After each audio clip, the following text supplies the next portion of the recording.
آپ جانتے ہیں کہ یہودی قوم ترکی میں زمین کیوں خرید رہی ہے؟ ایک بہت بڑی خاموش تبدیلی ہے جو بظاہر صرف انویسٹمنٹ لگتی ہے، مگر حقیقت میں شاید اس سے کہیں زیادہ گہری ہو۔ شروع میں کسی نے زیادہ توجہ نہ دی اور چند غیر ملکی افراد آئے، انہوں نے شہر کے مختلف حصوں میں جائیدادیں خریدنا شروع کر دیں۔ عام رہائشی عمارتیں، چھوٹے کاروباری مراکز اور یہاں تک کہ دیہات کی زمینیں بھی ان کے ہاتھوں منتقل ہونے لگیں۔ یہ سب کچھ اتنی خاموشی اور تیزی سے ہو رہا تھا کہ مقامی لوگ سمجھ ہی نہ سکے کہ آخر یہ معمول کی خرید و فروخت ہے یا پھر کچھ اور ہے۔ لیکن وقت کے ساتھ ایک عجیب پیٹرن سامنے آنے لگا۔ مختلف رپورٹس اور مقامی ذرائع کے مطابق یہ علاقہ ترکی سے منسوب بتایا جا رہا ہے، جبکہ خریداروں کے بارے میں یہ بیان کیا جا رہا ہے، یہ دعویٰ کیا جا رہا ہے کہ ان میں بڑی تعداد یہودی پس منظر رکھنے والے سرمایہ کاروں کی ہے۔ تحقیقات سے یہ بات بھی سامنے آنے لگی کہ یہ صرف انفرادی سرمایہ کاری نہیں بلکہ ایک منظم سٹریٹجی ہو سکتی ہے، اور یہی وجہ ہے کہ جب بھی خریداروں کا ذکر آتا ہے تو کئی حلقے اسے یہودی انویسٹرز کی ایک منظم سرگرمی قرار دے رہے ہیں۔ اور کچھ مقامات پر تو صورتحال یہ ہو گئی ہے کہ ایک ہی خاندان نے زمین کا بڑا حصہ اپنے نام کر لیا، یہاں تک کہ مقامی آبادی اپنی ہی زمین پر اقلیت بنتی دکھائی دینے لگی۔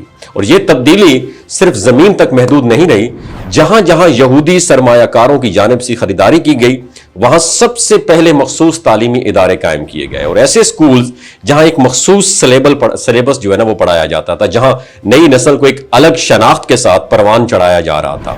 اور اس کے ساتھ ساتھ کاروبار بھی انہی لوگوں کے ہاتھوں میں جاتا دکھائی دے رہا ہے۔ مارکیٹ، دکانیں، سپلائی چین، سب کچھ آہستہ آہستہ ایک ہی گروپ کے کنٹرول میں آتا جا رہا ہے۔ اور یہ وہی مرحلہ تھا جہاں مقامی لوگوں کو احساس ہونا شروع ہوا کہ معاملہ صرف جائیداد خریدنے کا نہیں ہے بلکہ ایک مکمل سماجی اور معاشی نظام تشکیل دیا جا رہا ہے۔ صورتحال اس وقت مزید تشویشناک ہو گئی جہاں کچھ علاقوں میں مقامی افراد نے شکایت کی کہ انہیں وہاں جانے سے روکا جا رہا ہے۔ کچھ جگہوں پر غیر رسمی طور پر ایسے علاقے بن گئے جہاں صرف ایک مخصوص کمیونٹی، جنہیں مقامی لوگ یہودی آباد کار قرار دے رہے ہیں، ان کو رہنے یا کاروبار کرنے کی اجازت تھی، اور اگر کوئی مقامی شخص وہاں زمین خریدنے کی کوشش کرتا تو اسے مختلف طریقوں سے روکا جاتا۔ تو یہ یہاں پہ سب کچھ کرنے کے بعد یہاں پر ایک بہت بڑا سوال جنم لیتا ہے، کیا یہ واقعی محض سرمایہ کاری ہے یا ایک طویل مدتی منصوبہ بندی ہے جس کا مقصد آہستہ آہستہ مکمل کنٹرول حاصل کرنا ہے؟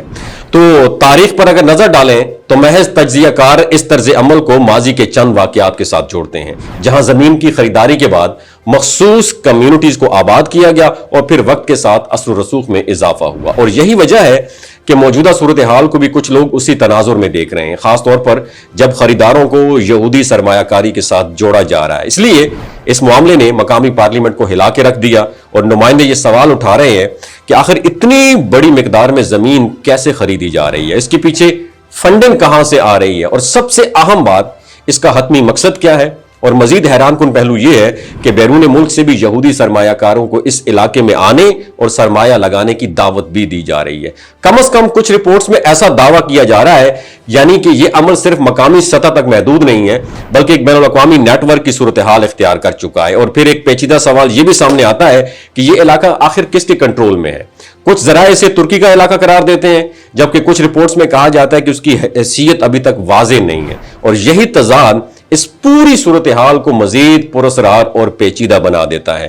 جب کوئی چیز شروع سے خاموشی سے شروع ہو، تیزی سے پھیلے اور اس کے پیچھے واضح معلومات نہ ہو تو وہ صرف ایک واقعہ نہیں رہتا بلکہ ایک سوالیہ نشان بھی بن جاتا ہے۔ اور شاید سب سے بڑا خطرہ یہی ہے کہ لوگ اس تبدیلی کو دیر سے سمجھیں، کیونکہ جب تک حقیقت پوری طرح سامنے آتی ہے تب تک بہت کچھ بدل چکا ہوتا ہے۔ یہ کہانی ہمیں ایک بہت بڑا سبق دیتی ہے کہ زمین صرف مٹی کا ٹکڑا نہیں ہوتا، یہ شناخت ہوتی ہے، اختیار ہوتا ہے اور مستقبل کا تعین کرتی ہے۔ لیکن ساتھ یہ بھی ضروری ہے کہ ہم ہر خبر کو تحقیق کے ساتھ دیکھیں، بغیر تصدیق کے کسی بھی کمیونٹی کے بارے میں حتمی رائے قائم نہ کریں اور حقائق تک پہنچنے کی کوشش کریں، کیونکہ بعض اوقات ہر چیز سرمایہ کاری نظر آتی ہے اور ایک بہت بڑی کہانی کا آغاز بھی ہو سکتی ہے، اور کبھی صرف ایک غلط فہمی بھی ایک بہت بڑی تباہی کا پیش خیمہ ہو سکتی ہے۔ اپنا بہت خیال رکھیے گا۔ اللہ حافظ۔